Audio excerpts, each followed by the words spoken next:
guys? It is Tommy here from Saleslucky, and today you're in for a special treat.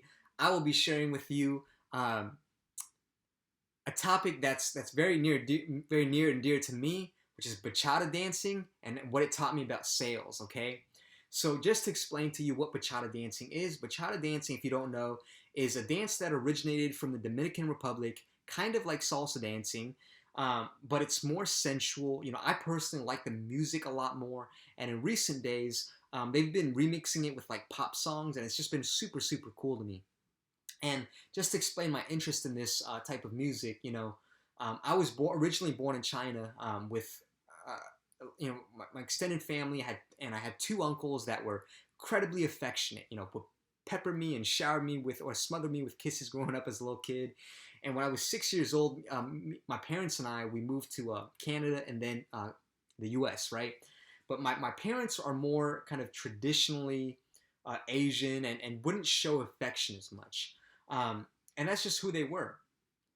And for me, there's this concept of like love languages, which is how you express love in your life. And for me, I know that affection and kind of touch is very much my love language. And although that's not so much in Asian culture, which is kind of what drew me to Latin culture and bachata dancing and things like that. So I'll share with you guys what I've learned about bachata dancing and how it pertains to sales. So in whether it's salsa or bachata, and I took classes for about 5-6 years, beginning in 2013, and in dancing with especially with a partner, you have a lead and you have a follow, and typically the lead is a man, the follow is a woman. And it's the man's job or the lead's job to direct where the woman is to go in the next move. And the woman's job is just to follow. It's to just relax and pay attention to the physical cues that she's receiving in order to know what the next move will be. Because, unless you're doing a competition or something like that, if you're just dancing out with friends, it's all like improvised. It's spontaneous. So the man is leading and improvising it in the moment. He might have some moves prepared, but for the most part, you're just kind of being in the moment, right? And the woman is just following and heeding those physical cues. So what this taught me about sales is that it's the same thing. As a salesperson, we are leading our prospect down an interaction, and the parallels don't stop there. Bachata dancing, you're not telling your partner through words what you're gonna, what the next move is. That would be strange. But you're communicating through body language and applying pressure and whatnot.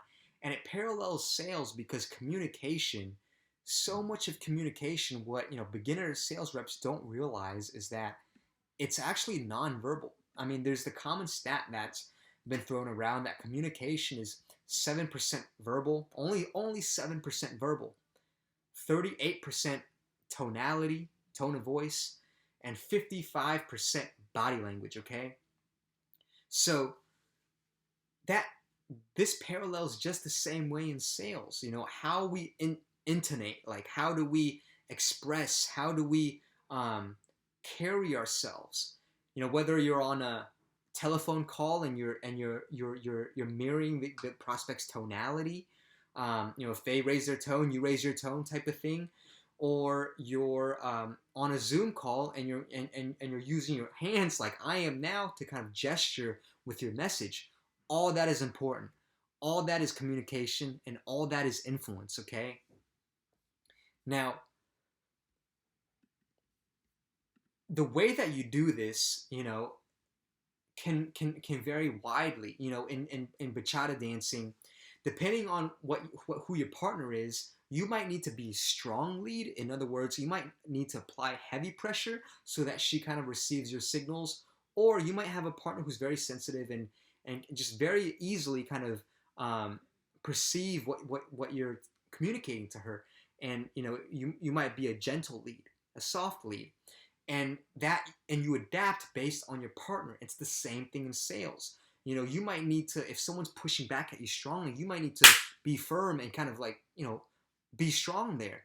Or, if they're very, gentle, very open to suggestion, then you can, be softer in your approach. And the way that you do this is just as much of an art as dancing is.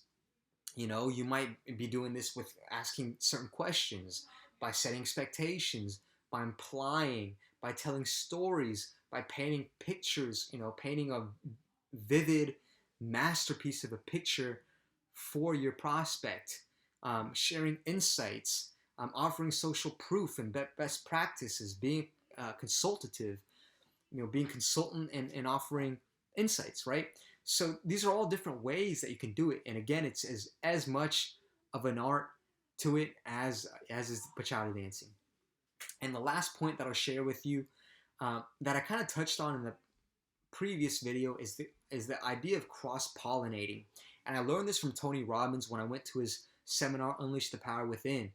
He talked about, for him, when he studies uh, human psychology and breakthrough performance, he'll study different areas. Like, he'll study different fields. He'll study finance. He'll study business. He'll study sales and negotiations. He'll study botany, which is the study of like plants, to gain insights on human psychology and performance. And he calls this cross-pollinating. We'll study different fields, gaining insights from each one, and letting these like insights mix and cross-pollinate to gain new distinctions. Genius. And he uses the story. One of the stories he talks to us about is a bee, and no, pun intended, but about cross-pollinating. But he tells the story of a bee, and he says, he uses the example of how, when we look at somebody, how when they go on their mission or they go to do something, some people might see that as that person's out to do something selfish. He's only wants selfish gain. But he uses the example of a bee to illustrate this. He says, when a bee goes to a flower, to a flower, to a flower, to get pollen, to make honey for selfish reasons, what the bee's actually doing at the same time is carrying the pollen of different flowers on its legs as it flies from flower to flower, and actually enables the wider ecosystem, the flowers around it, to reproduce. And that's a key kind of distinction of that he gained from studying, like learning from bees. And something that story that he shared with us, so that we can better understand humans and what we do, and about success, and about mindset and all that, and how we fit into the greater ecosystem as well, right? So I hope that made sense for you. I hope you got value out of these videos. And let me know what you're interested in. One of the things my mentor Andrew Frisella says is, in order for you to be interesting, you have to, one, be interested in other people, and two, be interested in different topics. So I'm sharing with you in these last couple of videos, things that I'm interested in. I'm curious what you guys are interested in, aside from sales. Let me know. Drop a comment below, and let me know. I'll talk to you guys soon. Cheers.